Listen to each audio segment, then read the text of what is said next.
Bismillahirrahmanirrahim.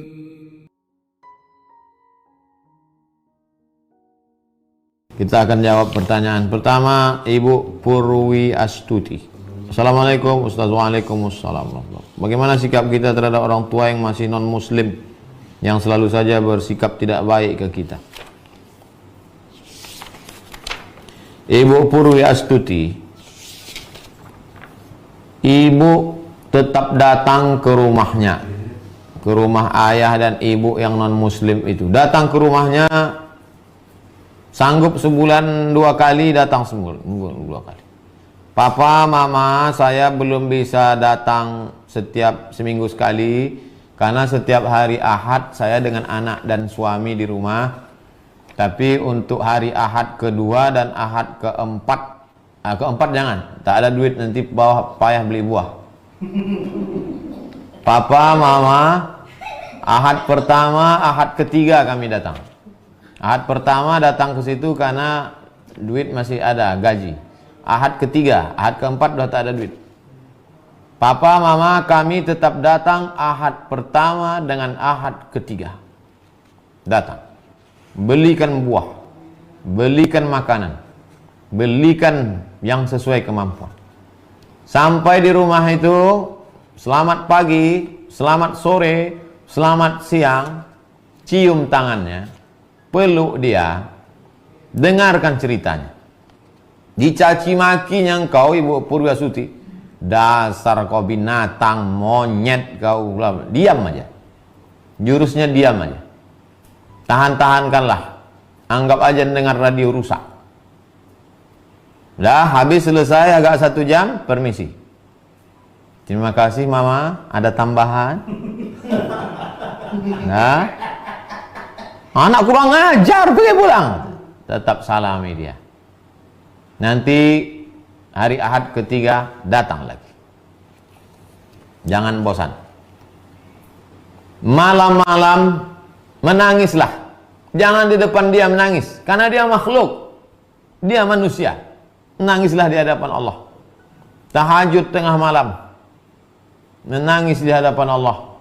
Berilah hidayah hambamu ini ya Allah. Rupanya sulit bagi Allah untuk memberikan hidayah pada ayah ibumu itu, Ibu Purwi Astuti. Senang aja. Qalbul mu'min baina asabi'ir rahman. Hati orang beriman itu di jari jemari seperti membolak-balikkan duit logam. Mudah. Kenapa tak diberinya hidayah langsung? Dia ingin melihat Ibu Purwi Astuti dapat pahala yang besar. Malam-malam berdoa, ya Allah, berikanlah hidayah orang tuaku ini ya Allah.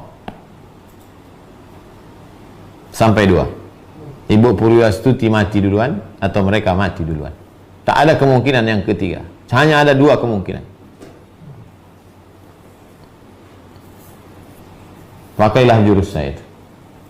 2, Pak M. Zainur Rifah. Ustadz, boleh tak menunda mandi besar sampai pagi karena malu sama mertua kalau mandi sebelum imsak?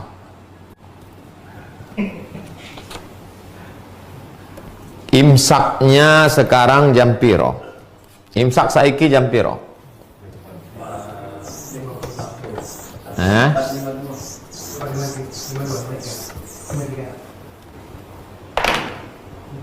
Imsak di Pekanbaru Riau jam 4.49. Imsak atau subuh, itulah, anggap aja subuh lah. Subuh. Masalah mandinya sebelum subuh atau setelah subuh, no problem. Mandinya sebelum subuh atau setelah subuh, tak masalah. Yang jadi masalah adalah hubungannya kapan. Yang tak boleh itu hubungannya setelah subuh. Nah, itu yang tak boleh. Adapun hubungannya sebelum subuh, mandinya setelah subuh, tak masalah. Mana dalilnya? Ada satu bab khusus dalam Sahih Bukhari, bab tentang orang masuk waktu subuh dalam keadaan junub. puasanya sah. Nabi SAW idza qada hajatahu, kalau dia menunaikan hajatnya, dia berhubungan, kadang dia mandi, tapi kadang dia berwudu saja, lalu kemudian dia tidur. Oleh sebab itu maka kesimpulannya, kalau ada orang dalam keadaan junub, lalu kemudian masuk dia azan subuh itu dalam keadaan junub, puasanya sah. Setelah lewat 10 menit, 20 menit, baru dia mandi. Udah dikira-kira suami, dikira-kira mertuanya udah sampai subuh.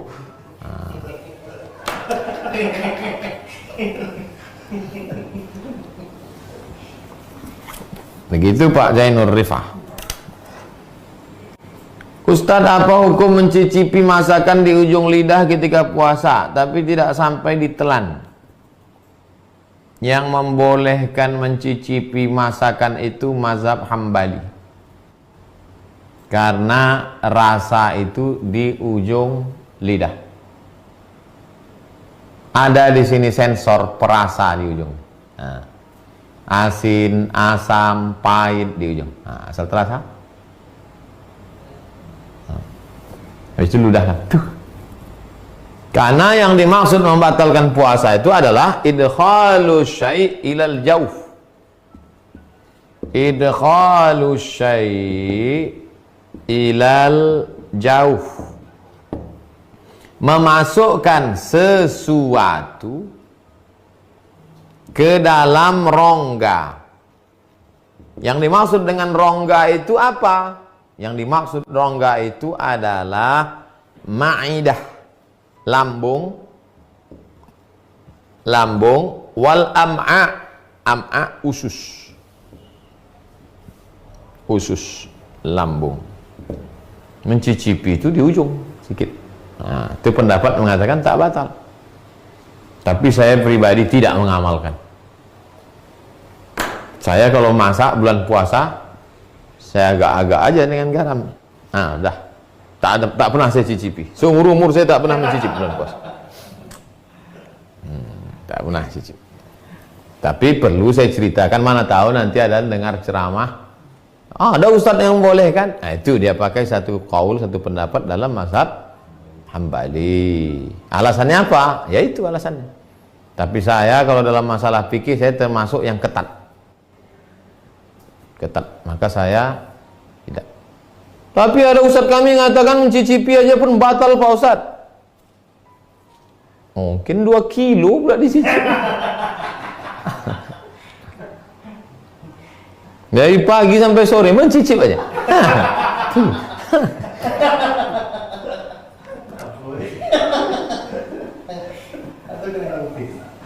Empat, Ustadz, bagaimana cara menghadapi suami yang sering sensitif sejak kena PHK? Memang sejak wabah corona ini, Ibu, orang sikap sensitivismenya meningkat. Orang yang kena PHK itu perlu dipahami psikologisnya sama macam orang sakit gigi. Orang sakit gigi itu senyum pun kita disangkanya ngejek dia. Senyum kita, hai, apa kau ejek-ejek aku? Nyanyi pun kita risau dia. Apalagi nyanyi lebih baik sakit gigi daripada sakit hati. Jadi ibu pandai-pandailah sekarang. Pandai-pandai. Nampak dia macam agak-agak mengamuk, jauh sedikit. Udah agak-agak dingin, dekat. Apalagi kalau udah dekat azan-azan maghrib.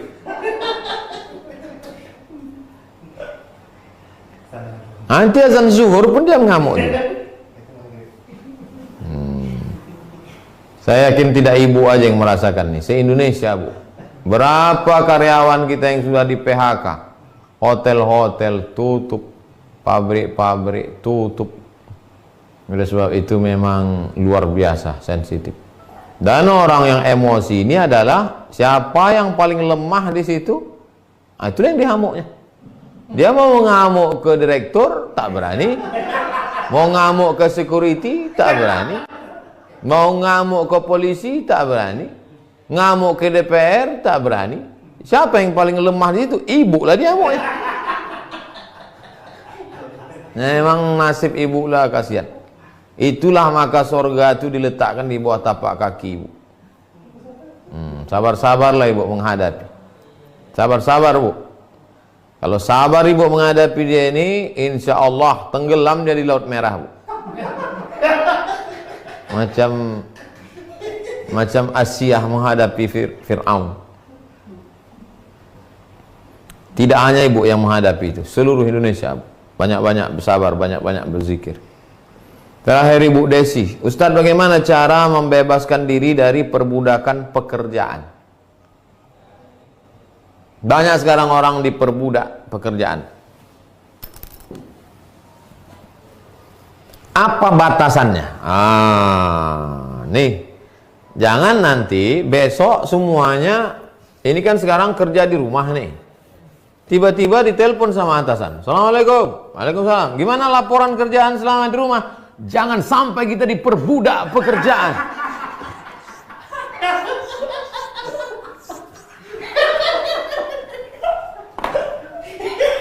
Bapak, tahu Bapak, kita ini jangan sampai diperbudak. Bukan itu maksudnya. Batasannya apa? Batasannya apa? Batasannya adalah syariat Islam. Sudah azan asar, Allahu Akbar, Allahu Akbar. Dia laporan dia kali. Bang, abang nggak sholat asar, kata bininya. Ini laporan ini penting, nggak cair THR nanti. Ini udah hidup udah susah, jangan bikin susah. Udahlah di kantor susah, corona lagi, kau pula lagi susah. Lemparkan laptop ini nanti.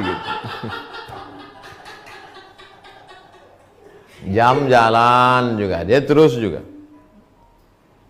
Sejam udah. Abang tak sholat, kata bini.